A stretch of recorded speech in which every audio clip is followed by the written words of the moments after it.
నమస్తే, welcome to reflection news. నేను శర్మ. మంచి శుభవార్త ఇది. యుద్ధం సమయంలో విజృంభణ పర్వం నడుస్తున్నది. అటు ఇరాన్, ఇటు ఇజ్రాయిల్, అమెరికా, మిగతా గల్ఫ్ కంట్రీస్ కూడా యుద్ధ వాతావరణం అక్కడ కూడా ఉన్నది. ఎక్కడ ఏ చమురుబాయి మీద పడుతుందో తెలియదు, ఏ ఎయిర్పోర్ట్ మీద పడుతుందో తెలియదు, ఏ కొంపల మీద పడుతుందో తెలియదు. అల్లకల్లోలం అయిపోతున్నది ప్రపంచంలో. అరబ్ కంట్రీస్ అంటే అమెరికా అధీనంలో నడుస్తున్నటువంటి దేశాలు, అదేవిధంగా అమెరికా, ఇజ్రాయెల్. సముద్ర గర్భంలో కూడా జలసంధిలో అక్కడ కూడా ఇరాన్ బ్లాస్ట్ చేసి పడేస్తున్నది పడవల్లో, ఇతర దేశాలే. కానీ భారత్ మీద సంపూర్ణమైనటువంటి అభిమానం, ఒక ప్రేమ ఇరాన్కు ఉంది.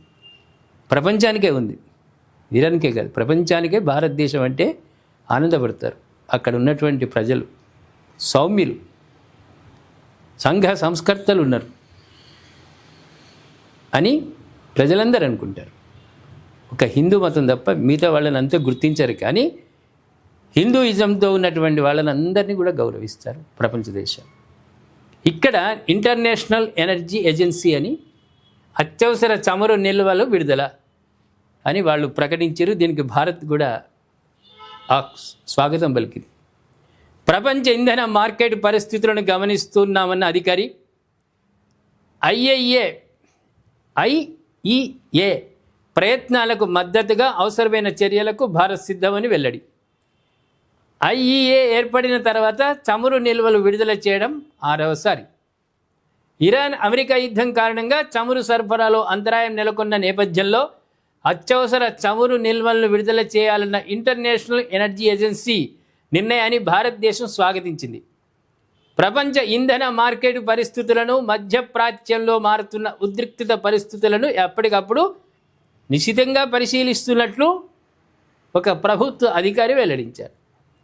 ఐఈఏ ప్రయత్నాలకు అనుగుణంగా ప్రపంచ మార్కెట్ స్థిరత్వం కోసం అవసరమైన చర్యలు తీసుకోవడానికి భారత్ సిద్ధంగా ఉందని ఆ అధికారి తెలిపారు.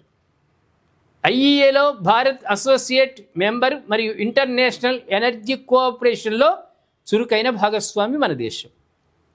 పశ్చిమాసియాలో కొనసాగుతున్న యుద్ధం కారణంగా చమురు సంక్షోభం నుంచి గట్టెక్కించడానికి, ఇంధన మార్కెట్ను స్థిరీకరించడానికి సభ్య దేశాల అత్యవసర నిల్వల నుండి 400 మిలియన్ బ్యారెళ్ల చమురును మార్కెట్లోకి తీసుకురావడానికి ఐఈఏ సభ్యులు అంగీకరించారు. ఐఈఏ సభ్య దేశాలు 1.2 బిలియన్ మార్కెట్ బ్యారెళ్లకు పైగా అత్యవసర నిల్వలు కలిగి ఉన్నాయి. 1974లో ఐఈఏ ఆవిర్భవించింది. నాటి నుంచి చమురు నిల్వలు విడుదల చేయడం ఇది 6వసారి. అంతకుముందు 1991, 2005, 2011 అలాగే 2022లో 2 సార్లు అత్యవసర చమురు నిల్వలను విడుదల చేశాయి. పశ్చిమాసియాలో యుద్ధం నేపథ్యంలో అత్యవసర చమురు నిల్వలు విడుదల చేయాలని ఐఈఏ బుధవారం నిర్ణయించింది. ఈ ఐఈఏ అనేది చాలా మంచి సంస్థ. 70 దశకంలో ఇది 74లో ఇది ప్రారంభమైంది. కాబట్టి ఒక పెద్దన్నలాగా ఈ సంస్థ కార్పొరేషన్ పనిచేస్తుంది. కాబట్టి దీనికి మనం పేరు ఇంతకుముందు అనుకున్నాం, ఇంటర్నేషనల్ ఎనర్జీ ఏజెన్సీ. అత్యవసర చమురు నిల్వలు అందించడానికి వాళ్ళ దగ్గర ఎప్పటికీ సిద్ధంగా ఉంటాయి. ఏ దేశానికి అవసరం ఉంటే ఆ దేశానికి. ఇప్పుడు అత్యవసరం కాబట్టి మార్కెట్ మిగతా సమయాలలో షార్టేజ్ అయినప్పుడు, లేకుంటే అక్కడ ఉత్పత్తులకు, రవాణా సౌకర్యాలకు ఇబ్బంది కలిగినప్పుడు అందించింది. ఇప్పుడు యుద్ధ సమయంలో కూడా భారత్కు అందించడానికి ఈ ఎనర్జీ సంస్థ, దాంట్లో మనం మెంబరు కాబట్టి అందించడానికి సిద్ధంగా ఉంది. ఒక మన చిన్న ఎగ్జాంపుల్ మాట్లాడుకుందాం ప్రేక్షకులారా. కొన్ని సందర్భాల్లో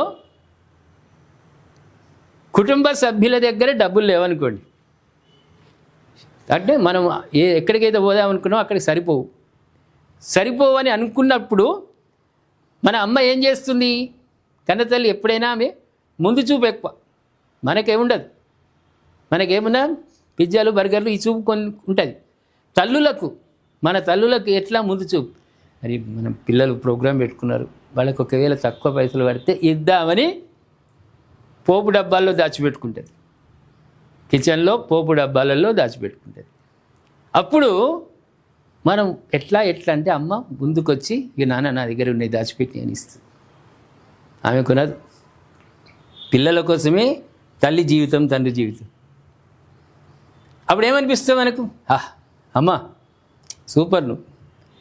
ఇప్పుడు చమురు లేదు, యుద్ధం కారణంగా అనవసరమైన యుద్ధం మూలంగా చమురు తక్కువైతుందంటే ఒక అమ్మ రూపం ధరించింది ఇంటర్నేషనల్ ఎనర్జీ ఏజెన్సీ.